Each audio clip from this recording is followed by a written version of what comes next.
Hello friends, welcome back to this channel. दोस्तों, इस video में हम सुज़लोन एनर्जी लिमिटेड के लिए चर्चा करेंगे, लेकिन उससे पहले आप लोगों से रिक्वेस्ट करना चाहूँगा।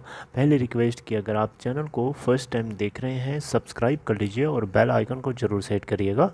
दूसरी रिक्वेस्ट, उससे क्या होगा कि आपको वीडियोज़ की नोटिफिकेशन मिलती रहेंगी। और दूसरी रिक्वेस्ट कि अगर आपको या आपके किसी दोस्त को डीमैट या ट्रेडिंग अकाउंट ओपन कराना है, डिस्क्रिप्शन बॉक्स में लिंक दिया गया है।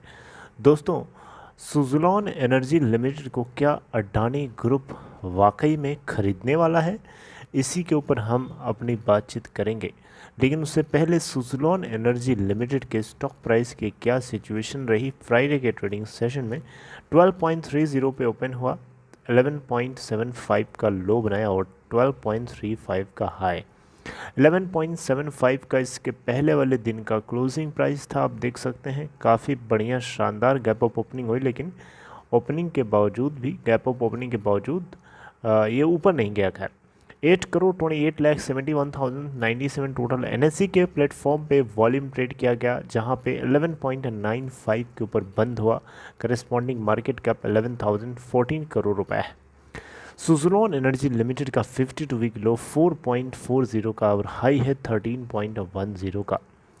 दोस्तों, दिसंबर क्वार्टर का डेटा यहाँ पे अभी तक तो अपलोडेड है, लेकिन मार्च का नहीं अपलोडेड है। दिसंबर क्वार्टर में 16.04% की होल्डिंग प्रमोटर्स की, जिसमें 88.54% इन्होंने प्लेज करा रखा है। FIIs 4.85 और DIIs 14.61% और पब्लिक के पास 64.49% स्टेक है।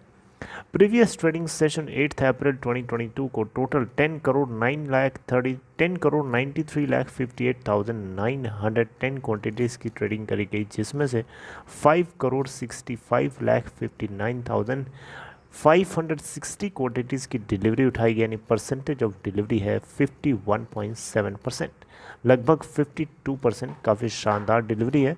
हालांकि इससे पहले आप देख सकते हैं 100% काफ़ी शानदार डिलीवरी उठाई गई। दोस्तों, अब यहाँ पे सवाल उठता है कि क्या वाकई में अडानी ग्रुप इसको खरीदने वाला है? दोस्तों देखिए, मुद्दा कुछ ऐसा है कि सुज़लोन ग्रुप अपने आप में, आपको पता होना चाहिए, एक complete A to Z complete wind energy solution provider है। ये बात आपको अच्छे से पता है। विंड एनर्जी के सेक्टर में जो जो ज़रूरत है, जो जो स्टेप्स हैं, जो जो काम है, अलग अलग वर्टिकल्स हैं, उन सभी को सुज़लोन एनर्जी अपने लेवल से हैंडल करता है। और एक बहुत ही बड़ा ग्रुप है सुज़लोन ग्रुप। इंडिया के अंदर भी काम करता है, बाहर भी काम करता है, राइट। तो सुज़लोन एनर्जी लिमिटेड एक तरीके से बना बनाया घर है। मेरी बात समझ रहे हैं? बना बनाया घर है। और इस बने बनाए घर को जो खरीदेगा वो क्या करेगा?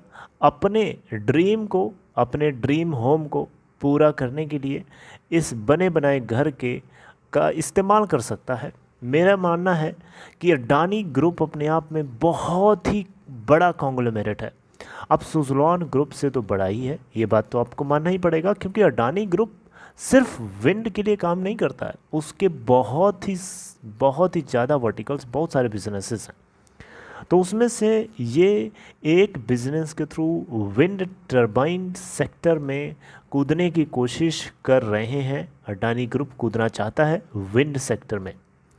विंड एनर्जी से एनर्जी हार्नेस करना, उसको अपने लिए यूज़ करना, डोमेस्टिकली सप्लाई करना, प्लस आउट ऑफ इंडिया भी उसको सप्लाई करना इंटरनेशनल मार्केट में। तो अडानी ग्रुप एक प्रोटोटाइप डिज़ाइन करके उसको रियल लाइफ में इम्प्लीमेंट करना चाहता है, और उसके लिए वो छोटा मोटा इन्वेस्टमेंट नहीं करना चाहता, एक बहुत बड़ा इन्वेस्टमेंट करना चाहता है, जिसको लेकर के मैंने ऑलरेडी एक वीडियो के जरिए आपसे बात करी हुई है डिटेल में। तो उसके ऊपर हम ज़्यादा चर्चा नहीं करेंगे।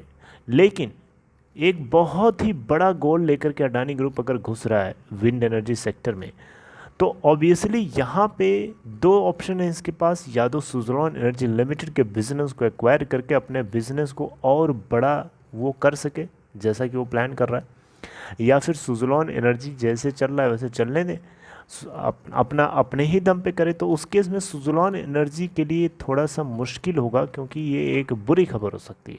क्योंकि सुज़लोन के सामने एक तगड़ा कॉम्पिटिटर खड़ा होगा तो सुज़लोन के लिए खतरा है ना। जैसे कि मोबाइल कंपनीज़ के लिए टेलीकॉम सेक्टर में रिलायंस जियो जब तक नहीं था तब तक ठीक था, लेकिन जैसे जियो आया बाकी लोगों की हालत खस्ता हो गई। तो सेम सिचुएशन यहाँ पे भी हो सकती है कि अडानी ग्रुप अगर जंप कर जाए विंड सेक्टर में, तो विंड एनर्जी सेक्टर में सुज़लोन जो पहले से एक बढ़िया खिलाड़ी है, लेकिन कुछ प्रॉब्लम्स के चलते थोड़ी सी दिक्कत इनको चल रही थी, फाइनेंशियल क्रंच था इनके पास, तो इसकी वजह से ऑलरेडी ये प्रॉब्लम में जूझ रहे हैं और एक तगड़ा कंपटीशन आ जाएगा तो डेफिनेटली सुज़लोन के लिए थोड़ा खतरा हो सकता है। वैसे भी मार्केट शेयर सुज़लोन का अगर आप देखेंगे तो बहुत ही पिछले कुछ क्वार्टर से गिरता हुआ है, क्योंकि कंपटीशन बहुत ही स्टिफ है और बड़े बड़े नए नए प्लेयर्स आ चुके हैं ऑलरेडी। तो इस बीच में कंपटीशन करने लायक सुज़लोन शायद नहीं है अडानी ग्रुप के सामने, ये बात आपको मानना चाहिए, किसी भी तरीके से आप इसे इग्नोर नहीं कर सकते।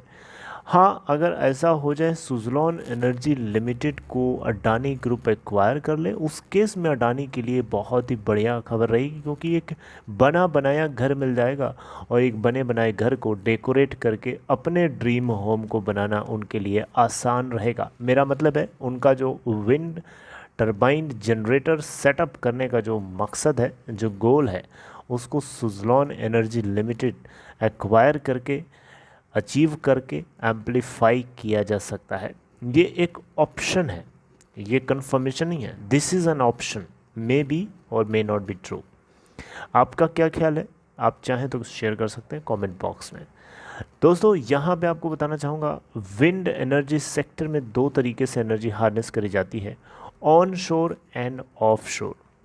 ऑफ शोर आपको पता है, जो विंड एनर्जी हार्नेस करी जाती है वाटर बॉडीज़ के आसपास या उसके ऊपर किसी तरीके से सेटअप करके, और ऑन शोर में जो लैंड के ऊपर होती है, लैंड के ऊपर जो एनर्जी हार्नेस करी जाती है विंड एनर्जी, वो काफ़ी रेयर देखने को मिलती है। और यहाँ पे जो विंड एनर्जी सेक्टर में अडानी फैमिली जो प्रोटोटाइप तैयार कर रहा है, वो अपने आप में बहुत ही बड़ा होगा, राइट।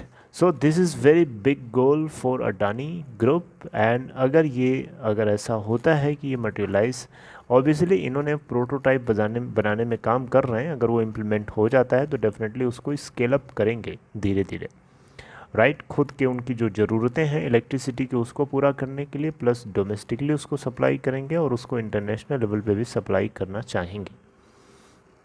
तो ये जब खबर उड़ी थी कि सुज़लोन को एक्वायर कर सकता है, इसकी वजह से इसमें आपने देखा एक भयंकर आसमान छूते हुए हमें पिछले कुछ ट्रेडिंग सेशन से देखने को मिला। एंड मे बी आगे जैसी जैसी खबरें आएंगी वैसे वैसे इसमें डिस्कस हम करते रहेंगे और उसका रिफ्लेक्शन इसके स्टॉक में आपको अप्स देखने को मिलेगा। देखिए, अगर ऐसा होता है कि एक्वाइजिशन हो जाता है, उस केस में सुज़लोन का शेयर आग लग जाएगी। जी हाँ, आग लग जाएगी। ये पहले के जितने लोग इसको पहले के पुराने लेवल से जो फंसे हुए हैं, अभी अगर होंगे फंसे हुए, तो उन लोगों के लिए एक रिवाइवल का एक बढ़िया सुनहरा मौका हो सकता है। लेकिन अगर इसका उल्टा होता है तो डेफिनेटली 10, 8, 9 के लेवल पे भी जो लोग होल्ड करके बने हैं उन लोगों के लिए भी एक ख़तरा हो सकता है, जो कि डेफिनेटली वो इस बात को लेकर डरे हुए होंगे।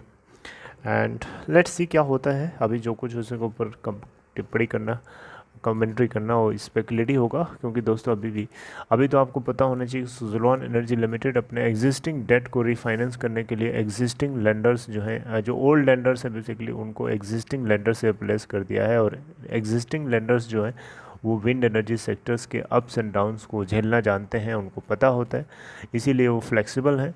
तो थोड़ा सा सहूलियत है। अगर कोरोना वायरस जैसी सिचुएशन महामारी फिर से ना आ जाए, अगर आ जाएगी तो फिर ये इसके लिए एक बहुत ही बड़ा खतरा होगा, सुज़लोन के लिए बहुत बड़ा खतरा होगा। नहीं आती है देन वेल एंड गुड, ये ऑपरेट करके अपना प्रॉफिट जनरेट कर सकती है, ऐसा यहाँ पे सुज़लोन एनर्जी की तरफ से बताया गया है, राइट। चलिए खैर दोस्तों, आप लोगों का क्या ख्याल है कमेंट बॉक्स में शेयर करिए, मैं आपसे डिस्कस करता हूँ। आगे फिर मिलेंगे, बहुत सारी बातें हैं सुज़लोन को लेकर बात करने के लिए, आगे हम कुछ और चर्चा करेंगे। तब तक अपना ख्याल रखिए, टेक केयर।